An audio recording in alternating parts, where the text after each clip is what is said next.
Hello students, I am Divya Arora. आज जिस topic के बारे में हम पढ़ने जा रहे हैं वो है कंप्यूटर नेटवर्क्स। आपकी बुक का फर्स्ट चैप्टर है network communication and operating system.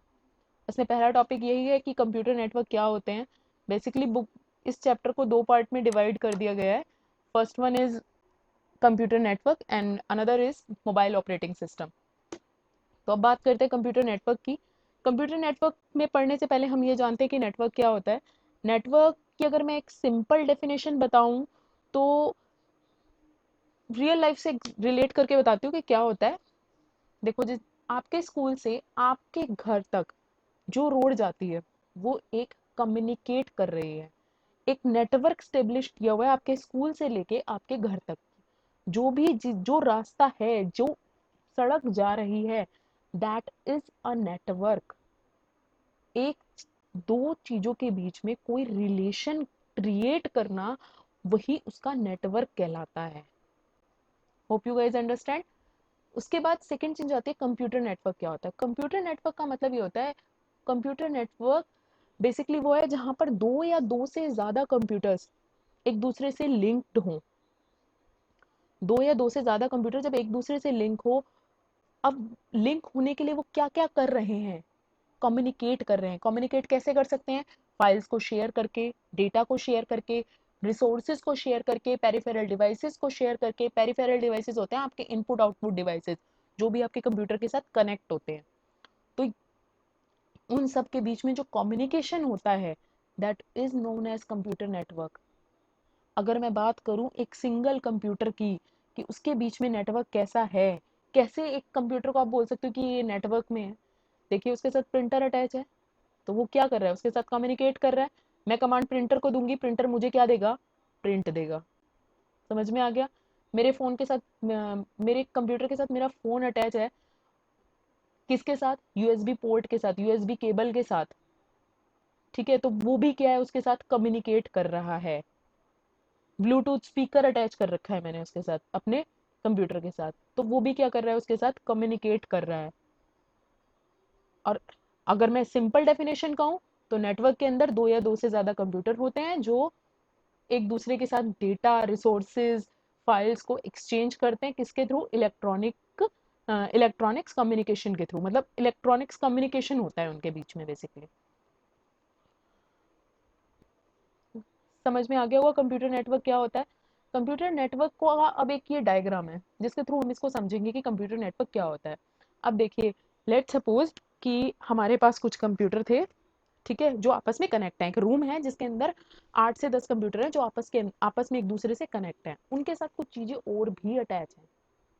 Let suppose एक प्रिंटर अटैच कर रखा है मेन कंप्यूटर के साथ। ठीक है, एक फर्स्ट कंप्यूटर मतलब मेन कंप्यूटर जिसके साथ बाकी सारे कंप्यूटर अटैच है, उसके साथ मैंने प्रिंटर शेयर कर दिया। अब क्या होगा? जितने कंप्यूटर हैं वो क्या करेंगे? रिसोर्सेज शेयर करेंगे। कैसे रिसोर्स शेयर किया जाएगा? लेट सपोज फोर्थ नंबर का कंप्यूटर है जिसको प्रिंट निकालना था, वो रिक्वेस्ट किसके पास भेजेगा? मेन कंप्यूटर के पास भेजेगा। मेन कंप्यूटर से भेजने के बाद वो क्या होगा? वो उसकी रिक्वेस्ट को एक्सेप्ट करेगा और प्रिंट उसका निकल आएगा। समझ में आया? अब यहाँ पर देखो, ये है कम्युनिकेशन नेटवर्क। जिस नेटवर्क में ये लगे हुए हैं, जो ये कंप्यूटर और सर्वर अटैच हैं, इसको हमने क्या बोला है? Communication network. अब यहाँ पर क्या है? तीन क्लाइंट, चार क्लाइंट हैं। देखिए, क्लाइंट 1, क्लाइंट 2, क्लाइंट 3 और क्लाइंट एन। इन्होंने दिखा रखे हैं, एन का मतलब है नंबर ऑफ क्लाइंट्स। कितने भी क्लाइंट हो सकते हैं यहाँ, जरूरी नहीं है कि चार के बीच में कम्युनिकेशन होगा। नंबर ऑफ क्लाइंट्स कितने भी हो सकते हैं। यहाँ पर कुछ सर्वर दिए गए हैं। सबसे पहला प्रिंट सर्वर दिया गया है प्रिंट के लिए, कि आपको कुछ भी प्रिंट करना है उसके लिए एक प्रिंट सर्वर है। एक वेब सर्वर है इंटरनेट पर कुछ भी निकालने के लिए, फाइल सेंड करने के लिए, रिसीव करने के लिए, रिलेटेड टू वेब। तो आप उसके लिए वेब सर्वर है। फाइल सर्वर है फाइल को एक दूसरे के साथ शेयर करने के लिए। और ईमेल सर्वर है मेल्स सेंड करने के लिए। तो यहाँ पर क्या है? अगर लेट सपोज क्लाइंट 3 को प्रिंट निकालना है तो वो किसके पास रिक्वेस्ट भेजेगा? प्रिंट सर्वर के पास। और प्रिंट सर्वर उसको क्या करेगा? प्रिंट निकाल के देगा। उसकी मतलब प्रिंट सर्वर अलाउ करेगा क्लाइंट 3 को कि वो प्रिंट निकाल सकता है। उसका जो जो भी उसने रिक्वेस्ट भेजी होगी उसका एज इट इज प्रिंट निकल कर आएगा। लेट सपोज क्लाइंट 3 को क्लाइंट एन के पास ईमेल भेजनी है, तो सबसे पहले वो मेल कहाँ जाएगी, ईमेल सर्वर के पास जाएगी। ईमेल सर्वर किसको भेजेगा, क्लाइंट एन को भेजेगा। तो यहाँ पर क्या हो गया, सर्वर का यूज पता चल गया आपको कि सर्वर का क्या यूज होता है। ऐसे ही फाइल सर्वर काम करेगा और वेब सर्वर भी इसी तरीके से ही काम करेगा। उसके बाद बात करते हैं एडवांटेजेस ऑफ कंप्यूटर नेटवर्क की। कंप्यूटर नेटवर्क की एडवांटेजेस क्या होती हैं। सबसे पहला है centralised software management. Centralised software management का मतलब ये है कि कुछ कंप्यूटर एक दूसरे के साथ नेटवर्क में थे, ठीक है। एक जगह नेटवर्क हमने स्टेब्लिश किया जहां सारे कंप्यूटर एक दूसरे के साथ अटैच्ड हैं, नेटवर्क के अंदर हैं।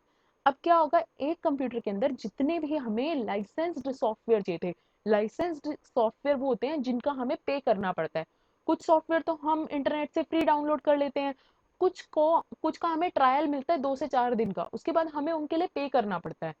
तो वो क्या होता है, जब हम वो बाय करेंगे, लेट सपोज कि एक ही कंपनी के अंदर 10 लोगों को वो सेम सॉफ्टवेयर यूज करना है, तो 10 अलग अलग थोड़ी ना खरीदेंगे। अगर वो सारे एक दूसरे के साथ नेटवर्क के अंदर हैं, नेटवर्क के अंदर नेटवर्क में स्टेबलिश्ड हैं, तो वहां पर क्या होगा, जो सेंट्रलाइज सॉफ्टवेयर मैनेजमेंट का मतलब यहाँ पर यही है कि एक के पास है, जो मेन है कंप्यूटर उसके पास है, वहां से जिसको हम बोलते हैं मेन कंप्यूटर है ना, उसके पास है, तो उससे सब शेयर कर सकते हैं।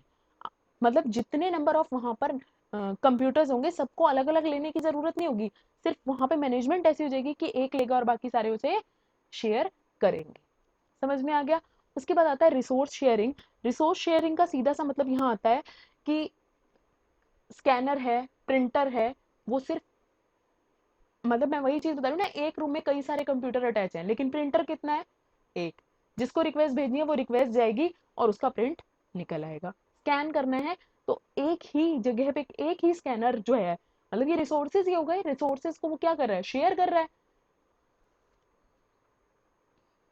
उसके बाद देखिए, अब रिसोर्स शेयर करने का सबसे बड़ा फायदा भी तो यही है ना, कि इससे आपका क्या होता है, वर्क स्पेस में जो आपका एरिया है वो भी सेव होता है। सब अलग अलग प्रिंटर लगाने लग जाओ तो कितना स्पेस चला जाएगा, तो it saves space, space of the work area. और इकोनॉमिकल भी है कि आपको इतने सारे खरीदने नहीं पड़ते। Third point, speed. जो फाइल्स हैं वो सेंड की जाएंगी, रिसीव की जाएंगी, रेपिडली होता है कंप्यूटर नेटवर्क पर।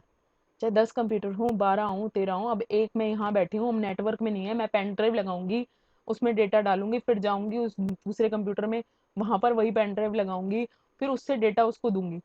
और जब वो नेटवर्क में है तो वो क्या कर रहे हैं, फाइल्स बहुत इजीली और बहुत स्पीडली शेयरिंग हो जाती है। उसके बाद आता है कोस्ट एफिशिएंट। कोस्ट एफिशिएंट इसीलिए है कि आपको, मैं वही चीज बता रही हूँ, सॉफ्टवेयर जो प्रोग्राम्स थे जो हमने बाय कर रहे थे, तो वो क्या हो गया कि आपको बार बार नहीं खरीदने पड़े, हर कंप्यूटर के लिए आपको और नहीं लेने पड़े, वो एक ही होगा और सारे उसके साथ शेयर कर रहे हैं, तो कोस्ट एफिशिएंट भी हो गया, आपकी कोस्ट भी ज्यादा नहीं लगी। उसके बाद नेक्स्ट पॉइंट आता है सिक्योरिटी का, कि सिक्योरिटी क्या होती है। देखियो, इसमें सबसे बड़ी सिक्योरिटी ये है कि आप कोई भी अगर सेंसिटिव फाइल्स हैं या प्रोग्राम्स हैं जो आपको लगता है कि नेटवर्क पर प्रोटेक्टेड नहीं है, जो आपके लोस्ट हो सकता है आपका, तो वहां पर आप पासवर्ड डाल सकते हैं। आप उसको अपने पासवर्ड से सिक्योर कर सकते हैं और पासवर्ड किसी को बताना चाहिए ही नहीं, जब तक कि आपका कोई, जब तक कि वो आपके लिए रिलायबल ना हो, कि जिसके साथ आप शेयर कर रहे हो। और उसको जितनी भी फाइल्स होंगी वो सारी किस मोड पे जाएंगे, रीड ओनली मोड पर, तो उसके अंदर कोई अदर चेंजेस कर ही नहीं पाएगा। तो इसका मतलब कंप्यूटर नेटवर्क्स एक हद तक क्या है, सिक्योर्ड भी हैं। अब बात करते हैं इसकी डिसएडवांटेजेस की, कि डिसएडवांटेजेस क्या होती हैं। देखो, डिसएडवांटेजेस अगर मैं कंप्यूटर की कहूँ तो 3-4 डिसएडवांटेजेस इसकी होती हैं। अगर मेन सर्वर, जो जिसकी मैं शुरू से बात करूँ कि जो मेन कंप्यूटर हो गया, तो अगर वही सर्वर जो है उसको मैं सर्वर कहूंगी, अगर वही सर्वर उसमें फॉल्ट आ जाए, उसी में फॉल्ट आ जाए, तो जो जितनी भी एप्लीकेशंस, जितने भी सॉफ्टवेयर उस पर थे, यूजर उनका यूज नहीं कर पाएगा। मतलब जो अदर कंप्यूटर उसके साथ कनेक्ट थे वो उनको यूज नहीं कर पाएंगे और डेटा का लॉस होने के चांसेस ज्यादा होंगे। सर्वर पर जितना डाटा है अगर वो खराब हो जाए, लेट सपोज सर्वर डैमेज हो गया, तो वहां पर क्या होगा, सारा डेटा का लॉस हो गया। अब यही अगर सबके पास होता अलग अलग तो किसी एक के पास तो मिलता, अब मेन के पास हुआ बाकी किसी में हुआ नहीं, तो स्पेस तो सेव हो गया, लेकिन अगर सर्वर में कोई प्रॉब्लम आई तो डेटा सारा लॉस हो जाएगा। उसके बाद आता है जब बहुत सारे कंप्यूटर्स कनेक्ट हो जाएंगे सिंगल नेटवर्क से, तो उनको मैनेज करना डिफिकल्ट हो जाता है। लेट्स सपोज कि जब तक 10 हैं, 15 हैं, 16 हैं, तब ठीक है।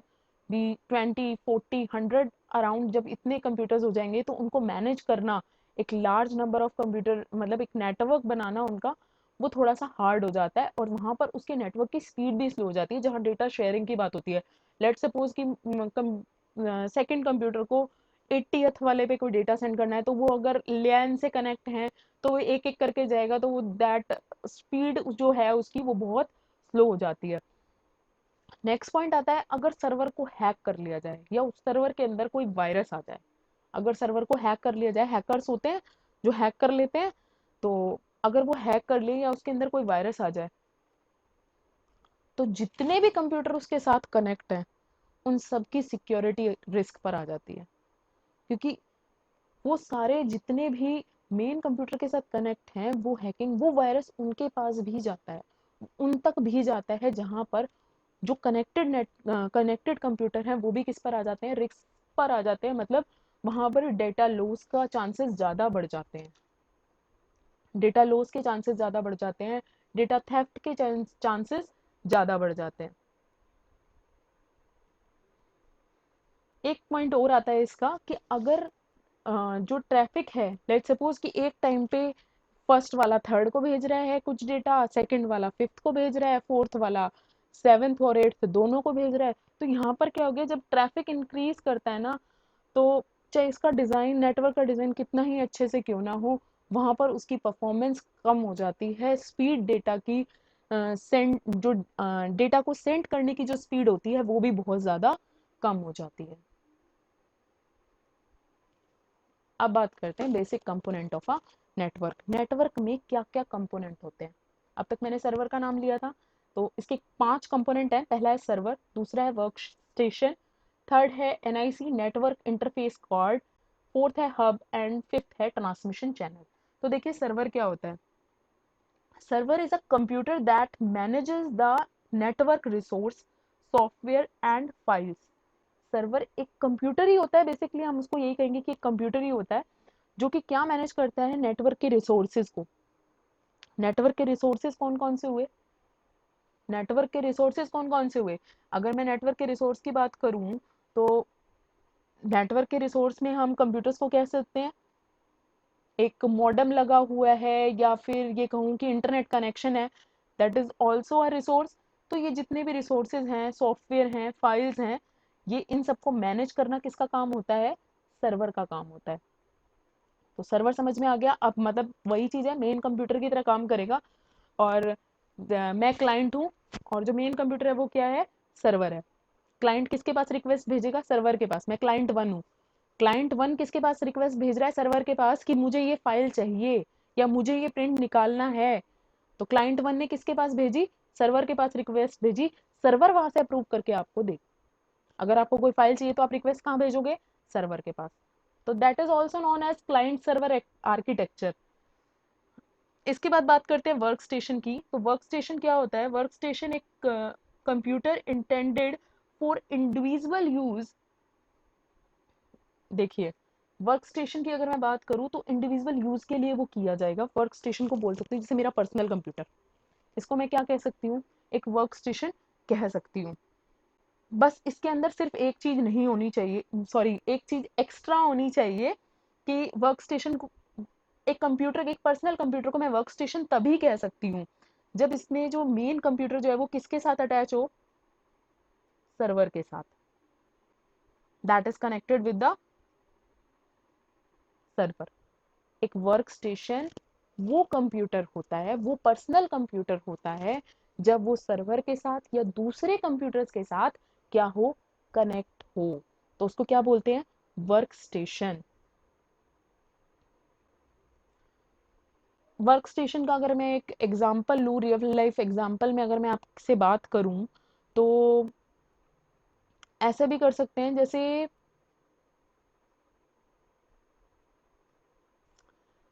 दो कंप्यूटर हैं, आपकी खुद की स्कूल की कंप्यूटर लैब है, ठीक है।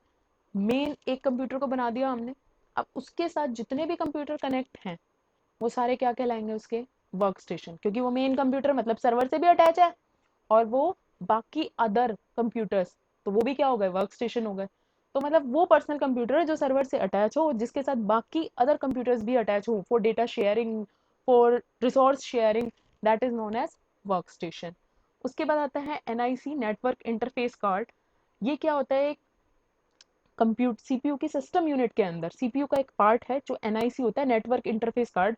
वो सिस्टम यूनिट का पार्ट होता है, और एक हार्डवेयर पीस होता है जो आपके सिस्टम में लगा हुआ होता है, जिसका काम क्या होता है, ये मदरबोर्ड के अंदर एक छोटा सा पार्ट होता है, और जिसका काम ये होता है कि ये कंप्यूटर्स को कम्युनिकेट करता है, कम्युनिकेट करने के लिए अलाउ करता है। इसका डिज़ाइन ऐसे किया गया है जो ये कंप्यूटर में कम्युनिकेशन सेटअप करने का काम करता है, और बेसिकली ये फिजिकल एक्सेस देता है नेटवर्क मीडियम को। इसका सिंपल काम है, अगर आपके कंप्यूटर में नेटवर्क इंटरफेस कार्ड नहीं है तो ये किसी भी तरीके से इंटरनेट से कनेक्ट, या किसी भी टाइप के नेटवर्क से, लोकल नेटवर्क से भी वो कनेक्ट नहीं होगा।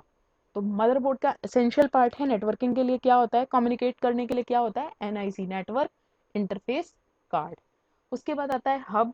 हब देखो क्या होता है, हब एक डिवाइस होता है जिसके साथ अदर मल्टीपल डिवाइसेस अटैच होते हैं फॉर द कम्युनिकेशन मीडियम। अब मैं इसको रियल लाइफ से रिलेट जरूर करूंगी। जैसे आपके घर में वाई एक एक्सटेंशन होती है, इलेक्ट्रिसिटी वाली एक्सटेंशन होती है, जब मुझे कई सारी चीजें एक साथ एक ही स्विच बोर्ड में अटैच करनी होती है, मैं क्या करती हूँ कि उसको स्विच बोर्ड के अंदर लगा देती हूँ, एक प्लग लगाती हूँ, और उसमें कई सारे 3-4 प्लग लग जाते हैं। 3 फोन एक साथ चार्ज करने हैं तो मैं क्या करूंगी, अपनी एक्सटेंशन निकालती हूँ, तो एक्सटेंशन कोड जिसको बोलते हैं, उसके अंदर मैं वो 3 प्लग लगाती हूँ। अब वो जो एक्सटेंशन कोड है ना, वो यहाँ पर हब का काम करती है। और यहाँ पर हब का काम यही होता है, जब हब एक मेन, एक इंटरकनेक्टेड डिवाइस की तरह काम करेगा, जो कम्युनिकेट करने के लिए काम आता है। मतलब 3 कंप्यूटर हैं, अगर मुझे तीनों को एक साथ हब के साथ, सॉरी, सर्वर के साथ कनेक्ट करना है, तो मैं उन तीनों का कनेक्शन कहाँ करूंगी, हब के साथ।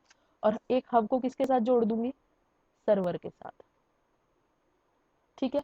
अब तो यहाँ पर हब क्या हो गया, हब हब एक क्या हो गया, यहाँ पर एक एक डिवाइस हो गया जो कि किस काम आता है, जो नेटवर्क इंटरफेस कार्ड से जुड़ा हुआ होता है, और बेसिकली नेटवर्क स्टेब्लिश करने के काम आता है। ठीक है। नेक्स्ट टॉपिक आता है ट्रांसमिशन चैनल। अब बात करते हैं ट्रांसमिशन चैनल की। ट्रांसमिशन चैनल ये दो तरीके के होते हैं, पहला होता है वायर्ड, दूसरा होता है वायरलेस। अगर मैं वायर्ड की बात करूं तो वायर्ड कौन सा हुआ, आपके घरों में केबल कनेक्शन आ रहे हैं, सबके घर में केबल है, सबके घर टीवी में केबल आती है, उसमें जो वायर आती है ना, दैट इज वायर्ड। और जो आप वाईफाई यूज करते हो ना, that is wireless. Bluetooth use करते हो, वायरलेस। समझ में आया। अब वायर्ड और वायरलेस तो मैंने बता दिए। अब ट्रांसमिशन चैनल, यहाँ पर अगर मैं बात करूँ तो ट्रांसमिशन चैनल का मतलब क्या होता है, डाटा ट्रांसफर करने के लिए जो वायर्स होती हैं, जो चैनल्स बनाए जाते हैं, जो केबल्स बनाई जाती हैं, वो क्या हो गई, उसकी वायर ट्रांसमिशन चैनल होते हैं। देखिए, तो wired channel, sorry, wired transmission channel के अंदर कौन कौन सी केबल्स होती हैं, सबसे पहले एक होती है कोएक्सियल केबल, दूसरी होती है ट्विस्टेड पेयर केबल्स, एक होती है फाइबर ऑप्टिक केबल। 3 तरीके की केबल होती हैं। कोएक्सियल केबल बेसिकली आपके केबल टीवी वगैरह की जो केबल होती है ना, जिसमें अंदर आप देखोगे एल्यूमिनियम की वायर भी निकल रही होती है, सिल्वर फॉइल की सी कोटिंग, सिल्वर की कोटिंग भी होती है, प्लास्टिक की वायर के अंदर एक एल्यूमिनियम वायर निकल रही होती है, that is coaxial cable. Twisted pair होती हैं, जो दो एडजेसेंट वायर्स आपस में ट्विस्ट हो हुई होती है, मुड़ी हुई होती है, एक दूसरे में उलझी हुई होती हैं। जैसे पहले एक इलेक्ट्रिसिटी वाली जो केबल, ये इलेक्ट्रिक वाली केबल आती थी ना, आपस में मुड़ी हुई होती थी एक दूसरे में, उस तरीके की होती है ट्विस्टेड पेयर। और फाइबर ऑप्टिक केबल, ये बेसिकली क्या होता है, लाइट ट्रांसमिशन के लिए यूज की जाती है फाइबर ऑप्टिक्स।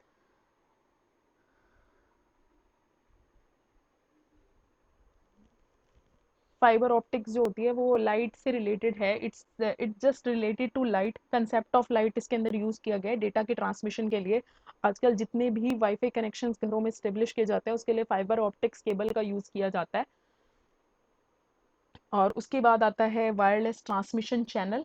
तो वायरलेस ट्रांसमिशन चैनल, देखिए, जो वायरलेस कम्युनिकेशन होता है वो कैसा होता है, जैसे ब्लूटूथ से होना।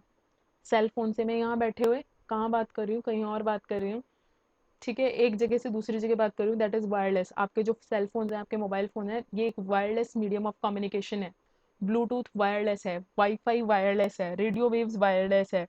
तो और जो जितने भी हमारे इसका कंप्यू एसी का रिमोट है, टीवी का रिमोट है, सेटअप बॉक्स का रिमोट है, ये सारे किसके हैं, इंफ्रारेड से कनेक्ट होते हैं। इंफ्रारेड आर वेव्स जिनके थ्रू ये कनेक्ट होते हैं, ये भी आपका वायरलेस ट्रांसमिशन चैनल है। अब बात करते हैं टाइप्स ऑफ नेटवर्क कि नेटवर्क के टाइप्स क्या क्या होते हैं। नेटवर्क 4 टाइप का होता है। सबसे पहला होता है पैन, दूसरा होता है लैन, तीसरा वैन और चौथा मैन। देखिए, पर्सनल एरिया नेटवर्क का मतलब ये होता है कि आपका पर्सनल कंप्यूटर है जिसके साथ अदर डिवाइसेस, चाहे आपका फ़ोन कनेक्ट है, चाहे उसके साथ आपकी प्रिंटर अटैच है, चाहे अदर कोई भी पेरिफेरल डिवाइसेस वगैरह उसके साथ कनेक्ट हैं, जो उसके बीच में कम्युनिकेशन हो रहा है, that is known as personal area network. उसके बाद आता है लैन कि लैन क्या होता है। लैन का मतलब क्या होता है, local area network. Local area network के अंदर अगर मैं बात करूं तो एक बिल्डिंग के अंदर, एक ही बिल्डिंग के अंदर या एक ही रूम के अंदर जो नेटवर्क स्टेब्लिश किया जाता है वो क्या होता है, लोकल एरिया नेटवर्क। जैसे आपके स्कूल की कंप्यूटर लैब है, इसके अंदर एक ही रूम के अंदर कई सारे कंप्यूटर हैं, वो क्या है, आपस में कनेक्टेड है। तो वो क्या है, कैसा नेटवर्क है, वो लोकल एरिया नेटवर्क।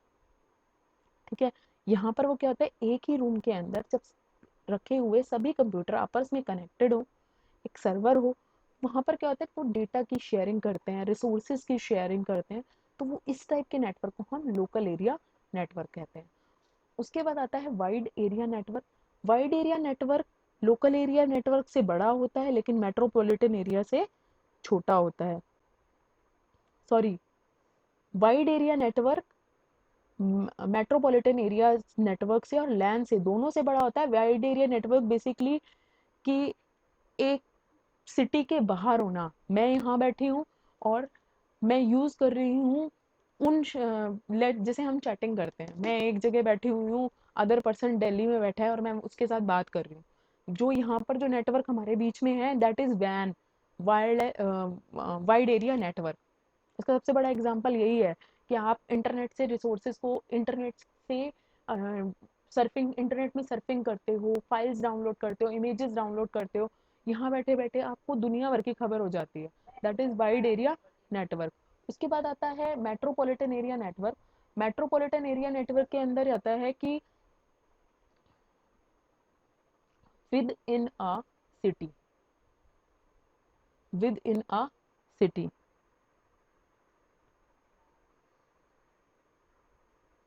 एक ही सिटी के अंदर जब रिसोर्सेज को शेयर किया जाता है, डेटा को शेयर किया जाता है एक ही जगह पर, जैसे आपके स्कूल के अगर मैं ब्रांचेस कहूँ, एक इधर है एक इधर है, वहां पर कम्युनिकेशन डिवाइस का मैटर नहीं करता कि वो वायर्ड है या वायरलेस है। अगर वो बहुत पास होंगे तो वहां पर वायर्ड भी हो सकता है। अगर मैं इसका एक एग्जांपल लूँ तो आपकी जो ये घरों घरों में टीवी केबल लगा हुआ है तो वो एक वायर्ड कम्युनिकेशन है, लेकिन वो एग्जाम्पल किसका है, मेट्रोपॉलिटन एरिया नेटवर्क है। वो वायरलेस भी हो सकता है और वायर्ड भी हो सकता है। बेसिकली मेट्रोपॉलिटन को रिलेट करो सिटी से। जब एक network with in a city है, एक सिटी के अंदर अंदर है, तो वो कौन सा नेटवर्क होगा, मेट्रोपॉलिटन एरिया नेटवर्क। उसके बाद बात करते हैं नेटवर्क टोपोलॉजी की, कि नेटवर्क टोपोलॉजी क्या होती है। नेटवर्क टोपोलॉजी का मतलब होता है जो अरेंजमेंट है, जितने भी कंप्यूटर हैं, उनके पेरिफेरल डिवाइसेस हैं, केबल्स हैं, कंप्यूटर्स हैं, इन सब की एक फिजिकल अरेंजमेंट होना, वो कैसे एक दूसरे से अरेंज्ड हैं, किस तरीके से वो डेटा की शेयरिंग कर रहे हैं, रिसोर्सेज की शेयरिंग कर रहे हैं, किस तरीके से वो एक दूसरे से अटैच है, एक सर्कल के वे में है, एक डायरेक्ट कम्युनिकेशन है, किस तरीके से वो एक दूसरे से अटैच है, वो उसकी टोपोलॉजी होती है, जिस तरीके से वो, ये कह सकते हैं इट इज द वे, ये उसका वे है, इट इज द वे, या it is the physical arrangement of cables, computers, peripheral devices. एक नेटवर्क बनाने के लिए जब इन सब में एक फिजिकल अरेंजमेंट किया जाता है तो उसको हम उसका क्या कहते हैं, नेटवर्क की टोपोलॉजी कहते हैं। 3 टाइप की टोपोलॉजीज आपकी बुक में डिस्कस की गई हैं, होती है 5 टोपोलॉजी होती हैं। डिस्कस हम 3 करेंगे, बस टोपोलॉजी, स्टार टोपोलॉजी और रिंग टोपोलॉजी। बस टोपोलॉजी, बस टोपोलॉजी क्या होती है, देखो यहाँ पर आपको डायग्राम दिखाया गया है, दिख रहा है। बस टोपोलॉजी के अंदर क्या है, ये जो एक ब्लू लाइन लंबी दिख रही है, ये क्या है, एक रोड मान लो उसको, रोड है, ठीक है। ये क्या है आपके, ये डिवाइसेस आपके कनेक्ट है। अब कोई भी डेटा, लेट सपोज इसको यहाँ से सेंड किया है हमने, यहाँ 2 टर्मिनेटर हैं और ये है सर्वर। ये जितने भी हैं ये आपके वर्क स्टेशन है, इनको आप वर्क स्टेशन कह सकते हो कि आपके वर्क स्टेशन है। दोनों साइड पर इसके क्या होता है, टर्मिनेटर होते हैं, और एक सिंगल लाइन से सारे कंप्यूटर्स या सारे वर्क स्टेशन, जितने भी वर्क स्टेशन हमने बताया था क्या होता है वर्क स्टेशन, उसके अलावा जैसे प्रिंटर है, कोई और भी अदर पेरिफेरल डिवाइसेस हो सकता है जो इसके साथ कनेक्ट हो। अब इसको डेटा सेंड करना है, इस वर्क स्टेशन को इसके पास डेटा सेंड करना है, तो वो लाइन पे भेजेगा, ठीक है। यहाँ आएगा, क्या ये डेटा इसके लिए है, नहीं है, तो वो इसको नहीं रखेगा। फिर आगे जाएगा, क्या इसके लिए डेटा है, नहीं है, तो यहाँ नहीं जाएगा। फिर यहाँ आएगा, वो देखेगा इसके लिए है तो ये इसको एक्सेप्ट कर लेगा। अब लेट सपोज इसको कोई फाइल चाहिए थी, तो उसने रिक्वेस्ट कहाँ से भेजी, तो उसने रिक्वेस्ट कहाँ से भेजी, यहाँ से रिक्वेस्ट गई, किसके पास गई, सर्वर के पास गई। फिर सर्वर ने उस फाइल को चेक किया कि उसके पास है, और उसने फिर दोबारा किसको भेजी, इसको भेज दी। तो ये क्या है, एक लीनियर कम्युनिकेशन है, एक लाइन है जिससे, जिसके दोनों साइड पर क्या है, टर्मिनेटर्स हैं।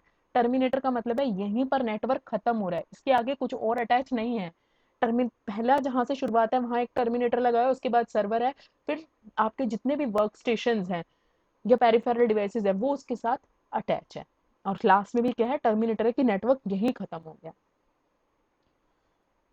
इसके बाद आता है स्टार टोपोलॉजी। स्टार टोपोलॉजी क्या होती है कि सबसे ज्यादा यूज होने वाली स्टार टोपोलॉजी होती है। इसमें क्या होता है, एक हब है जिससे कि बाकी सारे स्टेशन को कनेक्ट कर दिया जाता है। हब मैंने बताया था क्या होता है, अब ये भी इससे कनेक्ट है, ये भी इससे कनेक्ट है, ये भी जितने वर्क स्टेशन है सारे इससे कनेक्ट है। और जब सारे वर्क स्टेशन जिस सेंट्रल पॉइंट से कनेक्ट होते हैं उसको हम उसका हब कहते हैं। अब इस वर्क स्टेशन को इस वाले के पास डेटा भेजना है, तो वो क्या करेगा, यहाँ से डेटा भेजेगा, हब के पास जाएगा, हब देखेगा किसके लिए डेटा है, इसके लिए डेटा है, तो वो किसको सेंड कर देगा, इसको भेज देगा। तो यहाँ क्या हुआ, एक डायरेक्ट टाइप का ही कम्युनिकेशन होता है, मतलब रीडायरेक्ट कह सकती हूँ मैं इसको, कि यहाँ पर डेस्टिनेशन कंप्यूटर के पास कौन भेजेगा, रब हब भेजेगा, क्योंकि एक एक वर्क स्टेशन पहले किसको भेज रहा है, हब को, हब बताएगा किसके लिए आया है, इसको पता है कि इसने इसके लिए भेजा है, इसने हब के पास भेजा, और हब किसके पास भेजेगा, इसके पास भेजेगा, इसने भेजना है इसके पास। तो ये नहीं कि ये यहाँ से आपस में कनेक्ट है, नहीं, ये हब के पास भेजेगा डेटा को, और हब किसके पास भेजेगा, डेस्टिनेशन कंप्यूटर जिसके लिए वो डेटा था, तो वो इसके पास भेजेगा। इसका सबसे बड़ा फायदा अगर मैं कहूँ तो ये होता है कि इसके अंदर आपकी जो लैन की रिक्वायरमेंट होती है, मतलब लैन मतलब जो केबल होती है, जिस केबल से ये कंप्यूटर कनेक्ट होते हैं, उसकी जो यूज है वो बहुत कम होता है, क्योंकि यहाँ डायरेक्ट सारे हब से कनेक्ट हैं। तो इसमें इसका सबसे बड़ा फायदा यही होता है कि इसके अंदर बहुत ही ज्यादा बहुत ही कम केबल की रिक्वायरमेंट होती है।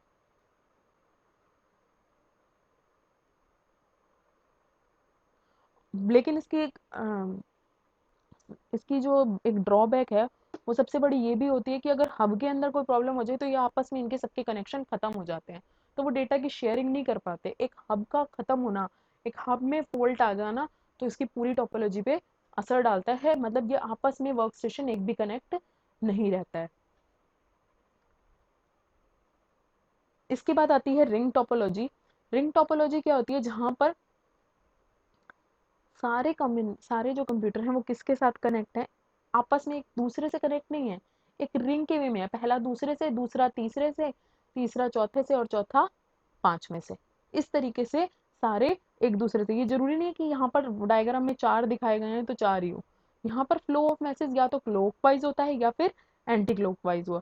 अब यहाँ पर होता क्या है, जैसे ये कंप्यूटर है, इसने इसको डेटा भेजना है। अब फ्लो ऑफ मैसेज कैसा चल रहा है, क्लॉकवाइज है।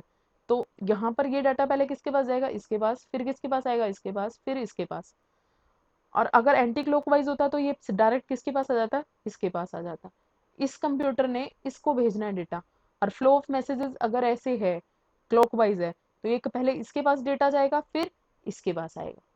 तो इस तरीके से इसकी कम्युनिकेट करते हैं, एक नेटवर्क स्टेब्लिश करते हैं।